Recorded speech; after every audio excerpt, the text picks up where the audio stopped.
পাকিস্তানে মার্কিন ইরান আলোচনা ব্যর্থ হবার পর ট্রাম্প ঘোষণা দিলেন হরমুজ প্রণালী অবরোধের। পাল্টা ইরান জানালো কোনো সামরিক জাহাজ প্রণালীতে প্রবেশ করলেই পরিণাম ভোগ করতে হবে। ব্রেন্ট ক্রুডের দাম $70 থেকে লাফিয়ে উঠেছে $119। মিত্রদেশ যুক্তরাজ্য জানিয়ে দিয়েছে এই অবরোধে তারা নেই। আর ভাইস প্রেসিডেন্ট ভ্যান্স বলছেন বল এখন ইরানের কোর্টে। কিন্তু প্রশ্ন হলো, এই আসল দাবা খেলায় আসলে কে কার কিস্তিমাত করছে? ৩৯ দিনের যুদ্ধের পর পাকিস্তান মধ্যস্থতাকারীর ভূমিকায় ইসলামাবাদে মার্কিন ও ইরানি দলের সরাসরি বৈঠকের ব্যবস্থা করেছিল। ইরানি পক্ষ ৭০ জনেরও বেশি বিশেষজ্ঞ নিয়ে আলোচনায় বসেছিল এবং তারা আন্তরিকভাবে আলোচনা করতে প্রস্তুত ছিল। অপরদিকে মার্কিন দল ২১ ঘন্টার মধ্যে বৈঠক গুটিয়ে নেয়।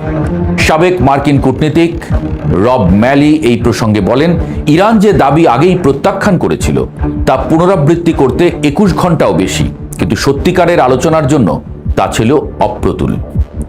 ইরানের পররাষ্ট্রমন্ত্রী আরাগচি দাবি করেছেন, একটি চুক্তির ঠিক দোরগোড়ায় এসে মার্কিন পক্ষ হঠাৎ চরমপন্থী অবস্থান নেয় এবং একের পর এক নতুন শর্ত জুড়ে দিতে থাকে। বিশ্লেষকদের অনেকে মনে করেন ইসলামাবাদের আলোচনা থেকে ইসরায়েলকে বাদ দেওয়া হয়েছিল বলে নেতানিয়াহু সরকার এই প্রক্রিয়া নস্যাৎ করতে সব রকম চেষ্টা চালিয়েছে। ট্রাম্প নিজেই স্বীকার করেছেন যে আলোচনায় উল্লেখযোগ্য অগ্রগতি হয়েছিল, কিন্তু পরমাণু ইস্যুতে ইরানকে পুরোপুরি নতি স্বীকার করাতে না পারায় শেষ পর্যন্ত তিনি পিছু হটেন। আলোচনা ভেঙে পড়তেই ট্রাম্প ঘোষণা দিলেন হরমুজ প্রণালীতে পূর্ণ অবরোধের। কিন্তু বিশ্লেষকরা বলছেন এই সিদ্ধান্ত ইরানের চেয়ে ওয়াশিংটনের মিত্রদেরই বেশি ক্ষতি করবে। প্রণালী দিয়ে যে ৩টি ট্যাঙ্কার পার হয়েছিল সেগুলো ইরানের নয়, সেগুলো কুয়েত, সংযুক্ত আরব আমিরাত ও সৌদি আরবের তেল বহন করছিল। ওয়াশিংটনের থিঙ্ক ট্যাঙ্ক ডিফেন্স প্রায়োরিটিজের পরিচালক জেনিফার কাভানা বলেছেন, প্রণালী সম্পূর্ণ বন্ধ করলে তেলের দাম আরও অনেক বেড়ে যাবে এবং আন্তর্জাতিক সম্প্রদায়ের চাপ মার্কিন যুক্তরাষ্ট্রের উপরে পড়বে।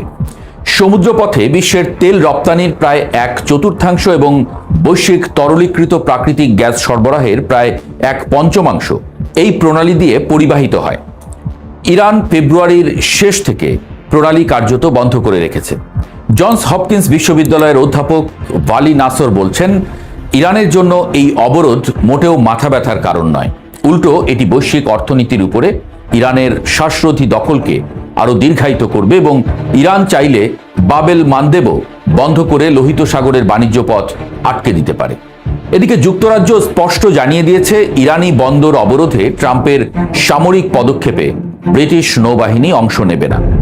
লন্ডন বলেছে তারা হরমুজ প্রণালীতে মুক্ত নৌ চলাচলের নীতিকে সমর্থন করে, কারণ এটি বৈশ্বিক অর্থনীতি এবং ব্রিটিশ নাগরিকদের জীবনযাত্রার ব্যয় নিয়ন্ত্রণের জন্য অপরিহার্য। ঐতিহাসিকভাবে সবচেয়ে বিশ্বস্ত মিত্রের এই অবস্থান ট্রাম্প প্রশাসনের জন্য কূটনৈতিকভাবে বড় ধাক্কা। গালফ কোঅপারেশন কাউন্সিলের দেশগুলোর মধ্যেও বিভাজন স্পষ্ট হয়ে উঠেছে। সংযুক্ত আরব আমিরাত এবং বাহরাইন কাজ শেষ করার পক্ষে, কিন্তু কাতার ও ওমান শান্তির দিকে হেলে আছে। এই অভ্যন্তরীণ বিভাজন প্রমাণ করে যে ট্রাম্পের আক্রমণাত্মক নীতি তার নিজের শিবিরেই ফাটল ধরিয়েছে।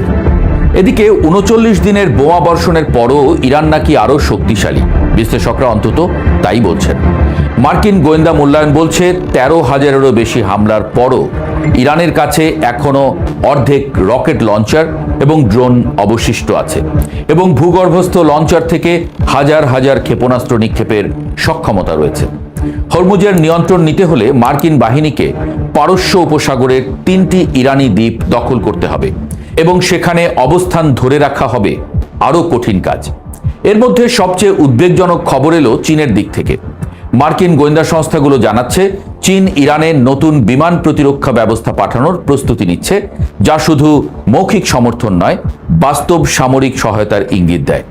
ট্রাম্প পাল্টা চীনকে 50% শুল্কের হুমকি দিয়েছেন, কিন্তু বিশ্লেষকরা বলছেন এই হরমুজ অবরোধ বেইজিংকে কঠিন কূটনৈতিক উভয় সংকটে ফেলেছে এবং আগামী মাসে নির্ধারিত ট্রাম্প শি বৈঠকও হুমকির মুখে পড়েছে।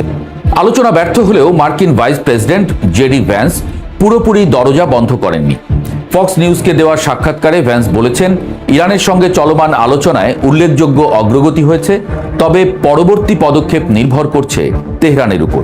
তিনি হরমুজ প্রণালী খোলার বিষয়ে ইরানের কাছ থেকে ইতিবাচক পদক্ষেপ প্রত্যাশা করেছেন। একই সঙ্গে সতর্ক করেছেন ইরান এগিয়ে না এলে আলোচনার ধরন বদলে যেতে পারে। ভ্যান্স ইরানের হরমুজ অবরোধকে অর্থনৈতিক সন্ত্রাসবাদ বলে চিহ্নিত করে বলেছেন, কোনো ইরানি জাহাজ দেশ ছাড়তে পারবে না, এই নীতিও প্রয়োগ করা হবে। কিন্তু কূটনীতির ভাষায় একসঙ্গে আলোচনার দরজা খোলা রাখা এবং অবরোধের হুমকি দেওয়া, এই দ্বৈত নীতি তেহরানের কাছে কতটা বিশ্বাসযোগ্য তা নিয়ে সন্দেহ আছে। মধ্যপ্রাচ্য বিশেষজ্ঞ ডেভিড হার্স্টের মতে, ইরানের সঙ্গে সম্পর্কে ট্রাম্প এখন ঠিক সেই অবস্থানে পৌঁছেছেন যেখানে গাজা যুদ্ধের পর নেতানিয়াহু নিজেকে আবিষ্কার করেছিলেন। যুদ্ধ শেষ হওয়ার সঙ্গে সঙ্গে নিজের দেশেই তাকে ব্যাপক সমালোচনার মুখে পড়তে হবে, কারণ লক্ষ্যমাত্রা পূরণ হয়নি। ট্রাম্প শিবিরের মধ্যেও এই যুদ্ধ নিয়ে ফাটল দেখা যাচ্ছে। ইরান যে শুধু টিকে আছে তা নয়, ৩৯ দিনে সে তার কৌশলগত অবস্থান আরও মজবুত করেছে। হরমুজের নিয়ন্ত্রণ, বিশ্ব জ্বালানি বাজারে কর্তৃত্ব, রাশিয়া ও চীনের নৈতিক ও বস্তুগত সমর্থন এবং প্রক্সি শক্তির সক্রিয়তা, সবকিছু মিলিয়ে তেহরান এখন একটি জটিল বহুমাত্রিক যুদ্ধ লড়ছে। ওয়াশিংটনের পক্ষে শুধু বিমান হামলা আর নৌ অবরোধ দিয়ে এই সমীকরণ বদলানো সহজ নয়, এমনটাই বলছেন বিশ্লেষকরা। বিশ্লেষকদের মতে এই মুহূর্তে 3টি পথ খোলা। 1, ইরান নমনীয় হয়ে নতুন করে আলোচনায় বসে এবং হরমুজ আংশিকভাবে উন্মুক্ত হয়। 2, ট্রাম্প সত্যিই সামরিক পদক্ষেপ নেন এবং সংঘাত আরো বড় আকার ধারণ করে।